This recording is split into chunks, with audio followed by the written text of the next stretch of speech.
Good afternoon, everyone, and welcome to Stock Market Today. It's Alexis Garcia and Ed Carson here to break down all the market action for today's session for Thursday, July 25th.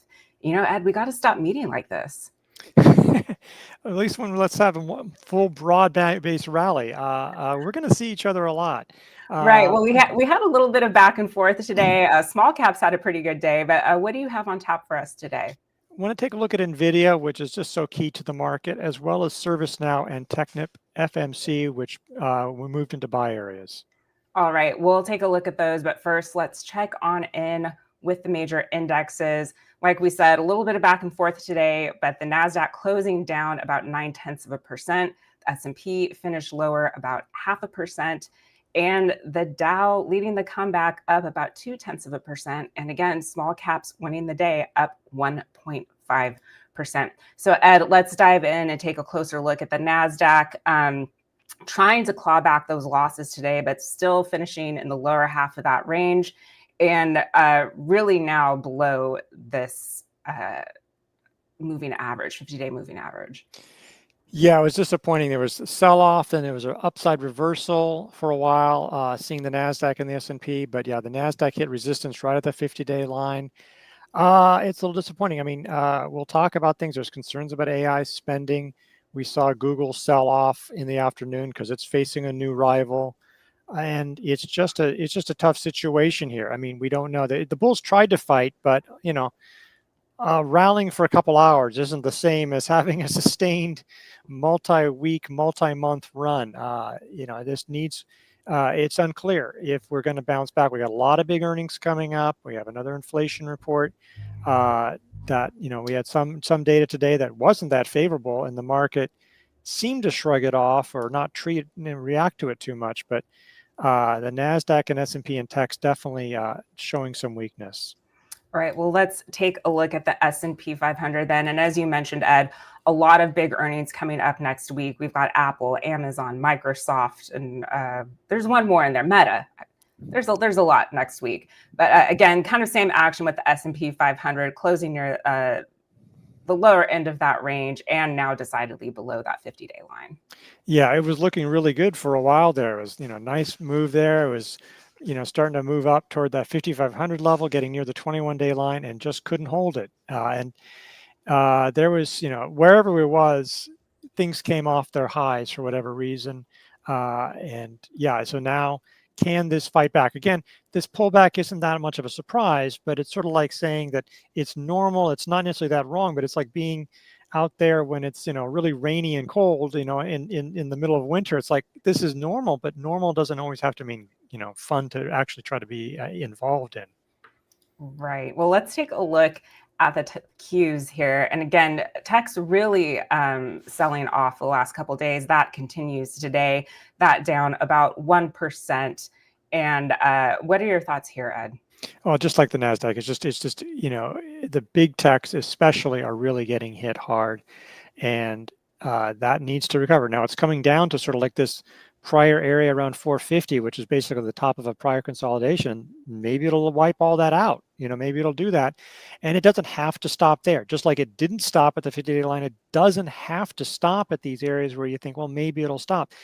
So it's really, you know, look, the next week is going to tell the tale with all that's going on in terms of earnings and economic news. All right, well, let's take a look at the Dow Jones Spider ETF. And this one up about 0.2% today, but, you know, kind of sitting pretty right here at that 400 level. Yeah, so this is sort of in between. Obviously, it would have been nice to have been at the highs of the day. It gave up those gains. It's still holding this key area. You know, it's like any more weakness and you start getting real concerned, or at least getting concerned, especially if it went through below the 50-day line. But, you know, all it would take is one good day and all of a sudden the Dow would look pretty strong. So it's at a key area. All right, let's take a look at SPY. That's the S&P 500 ETF. And again, kind of same theme here, closing at the lower end of that range today. And this one now down below that 50-day moving average. Yeah, and you're just seeing this move, and it just shows this because now we have to make sure we have the up-to-date information with SPY, and yeah, it's just undercutting. It's just not holding the 50-day. All right, let's take a look at RSP then. Another ETF. This one was up about 0.1% today, holding at that 21-day line. So what is this telling you about market breadth, Ed? I mean, market breadth was actually pretty good. When we get to the small cap index, that'll show it. It's just that you could see that this could not hold on, even though when you make this equal weight, you don't really overweight the techs. This could not hold the gains so well. I mean, again, it's doing okay, but it also is hitting resistance now at what was sort of this old high around the 170 area, just underneath there. So that, can it get above that is something that we'll be watching for. All right, well, let's take a look at small caps because they went like gangbusters today, up 1.2%, and getting above this buy area right at where this buy zone would be. And again, we're looking at this 220 or 2,200 level, as a potential area to establish itself. Yeah, and look, it came off highs, but it bounced off the 10-day line, essentially, the relative strength line, which has just been so woeful for so long, is coming up quite a bit. Just look, anytime this can rise, the outperformance between the Russell 2000 and versus the Nasdaq is just enormous over the past few weeks, really dramatic. And we're still seeing that divergence. I mean, you could look day to day. Sometimes it reverses. Sometimes they all go together. Sometimes they all go, up or down. But the trend has, small caps lead, big caps bleed, has been the story. All right, well, let's take a look at one more, and that's the Midcap 400 ETF. This one up about 0.9% today. And again, looking like it's wanting to hang at this 550 level, still below a previous buy point, but looks like things are tightening up a bit. Yeah, it's doing all right. It's sort of rose a little bit like small caps. The chart looks a little like RSP. This is doing fine. All right, well, let's take a look at some sectors, starting with software. This one up today about a percentage point and clawing back some of those losses after finishing below that 50-day line yesterday. And Ed, what are your thoughts on what's happening with this software sector? Well, we'll get into ServiceNow, and yet even with ServiceNow providing a tremendous lift, and with SAP, which I don't know if is in IGV, but those are two big software names, both of them having strong earnings reports, we're not seeing this sector bounce back yet. I mean, it's not okay. It was nice that it's up, but hit resistance at the 21-day line, hit resistance at the 50, needs to get this back up. All right, let's move on over then to Homebuilders. That's XHB. And this one up today about 1.7%. Nice gain there. Still technically in a buy zone. So what are your thoughts here with Homebuilders? I mean, this is nice because some of the home builders, they had early entries. You could see like with this, like the ETF, it went above the 50-day line and very quickly sort of got extended maybe from the 50-day line.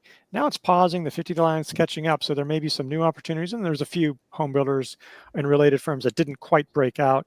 So we might be seeing some handles or high handles, shelves form. This is just acting very well. All right, well, let's take a look then at the industrial sector. This one up again, about 0.8%. Again, bouncing off that 50-day line today. Still trading below this official buy point here. So what are your thoughts on what's happening with industrials? It sort of looks like the RSP and the MDY. I mean, it's like, finding support, still hitting some resistance. There's definitely some names in here to be watching that we talk a lot about the financials, we talk a lot about the home builders, but there's definitely industrials that are looking intriguing as well. All right, well, let's take a look at healthcare. That one, not so great today, about down 0.5%, finishing at the lower end of that trading range. Still technically actionable, but what is going on with healthcare in this chart? Again, healthcare is so enormous. It's one thing to talk about industrials or chips or even financials, which are mostly banks. I mean, this is so many different things. Today, I think Lilly and NVO got hit today for various news because of what somebody else did. So there's a lot of things going on. There's some individual names, but there's a lot of things that are going right in this sector as well. And you can just see the RS line. Even though this has gone sideways, you can see the difference between how the RS line was falling for most of this time, and now it's coming up, even though it really hasn't gone anywhere. It's just a reflection. So in a tough market, medicals can often be a place that can buck the tide. All right, let's check in on one more, and that's the financial sector SPDR ETF. This one up about 0.5% today. And again, lower end of that trading range, but technically actionable. Technically actionable, again, just in general, it's just in a tough market. There's areas that are holding up and may even do well, but you just don't know. It's hard to know when to buy because it's easy to see things slip. And so you could have bought at the high of the day with this or just about anything else, and you would have been down. And so it's just tricky. I think investors should be cautious about new buys. If you're going to do buys, maybe treat them like swing trades. If they work out, you can change your mind now and say it's a long-term relationship. But for, like start off, a swing and just be ready if you're going to be aggressive in this kind of market, which you don't have to be, but if you are, make sure you're at least as aggressive in getting out. All right, well, let's take a look at some of the names on your list, starting with Nvidia, a name familiar to all investors. That down about 1.7% today, but really climbing off of those lows. And as you said, Ed, I think there's just a lot of uncertainty or maybe fatigue right now on Wall Street with all the AI hype. It seems like investors haven't really reacted that well to Google or Tesla results. And we've got a bunch more coming next week. So what are your thoughts here with Nvidia as we kind of head into the end of the week here? Yeah, it's sort of lost notice initially maybe, but Tuesday night, Google CEO, and then sometime during this week, Meta's CEO, they both basically said, yeah, maybe tech firms are spending too much on AI. They also both said, we're planning to still spend a lot, and the risks of underinvesting are too high. I mean, so they're not suggesting that they're cutting, but it's just sort of like, and that's just sort of that. It's sort of a bit of AI fatigue, and other companies that don't have the deep pockets. I mean, Meta and Google have enormous profits that they can use to spend. I mean, the capital spending on AI is enormous from these firms. But a lot of other companies, it's like, do I really want to? Is it really there? So I think that's what's really hit, even though, because you look at the Tesla and the Google reports and you think, boy, just strong demand for AI. But some of those comments from Meta and Google suggest maybe, not now, maybe not next quarter, but someday you'll see that demand weakening. Again, that may or may not came out, but that's what seems to be hitting Nvidia. So again, how this does is so important. And a lot of this is going to react. Amazon's a big spender. Microsoft's a big spender. Meta, of course, hasn't even had its earnings yet. Apple, all of them have big AI spending. So that's going to be really important. But again, look at the Nasdaq, look at Nvidia.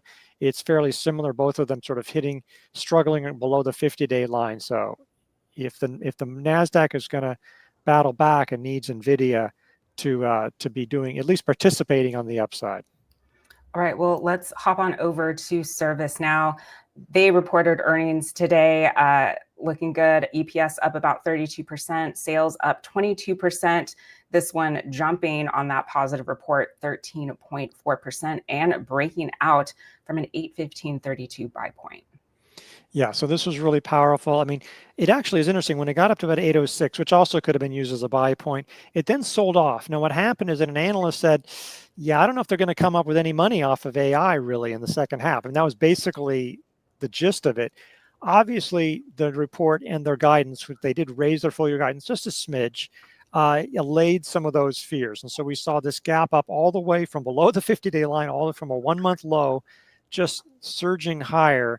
Really powerful. The volume was enormous. I mean, like 10 minutes into the show, of 10 minutes of IVD Live of the market open, this was basically at normal trading day volume. I mean, it was huge volume. It did slow down at some point, but heaviest volume in quite a while. Real positive for software because this and SAP, a couple of the biggest pure play software makers out there, business software, and so those reports were positive. We still haven't seen the whole software sector come up. Partly that's because Microsoft is so enormous and that has other issues involved. But this was a positive. Investors might, at this point, say, this was added to leaderboard. This was added to swing trade. At this point, they might wait to say, well, let's just see what it does here. Let's see if it pauses here. I mean, the 10-week line, 50-day line wouldn't catch up in a few days, that's for sure. But maybe you could just see some kind of high handle form and just see if it can hold those gains rather than jumping into it. But this was really encouraging for the tech sector. All right, let's wrap up with an oil and gas name. That's TechnipFMC. And this one, again, reporting earnings today. EPS jumped 330%, sales up 18%. And this one with a nice gain today of 3.2%. Again, dipped below that buy point. 2730 is the official buy point here, but really powered off those lows and still in that buy zone. Yeah, I think it closed just a fraction below yesterday, so it had a nice little upside reversal. This had strong earnings. This is one of several highly rated companies, and while the others sort of had mixed results, this one did not. This was positive, so you don't necessarily, that can be tricky. Sometimes you have the right idea, but you don't have the right stock. This turned out to be the right stock. That wasn't evident, necessarily, but look, this is a leader. Bounce back. You could have bought it today off the upside reversal. You could even use the other thing as a high handle here. This has been, acting well, solid sales growth, solid, powerful earnings growth. There's a few energy names that are doing well. I mean, energy as a whole isn't leading the way home builders and a few other sectors are, but there's definitely a few names like this that are doing well.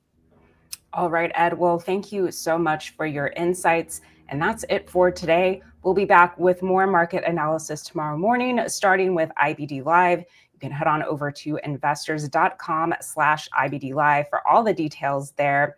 And we'll see you back here tomorrow after the close.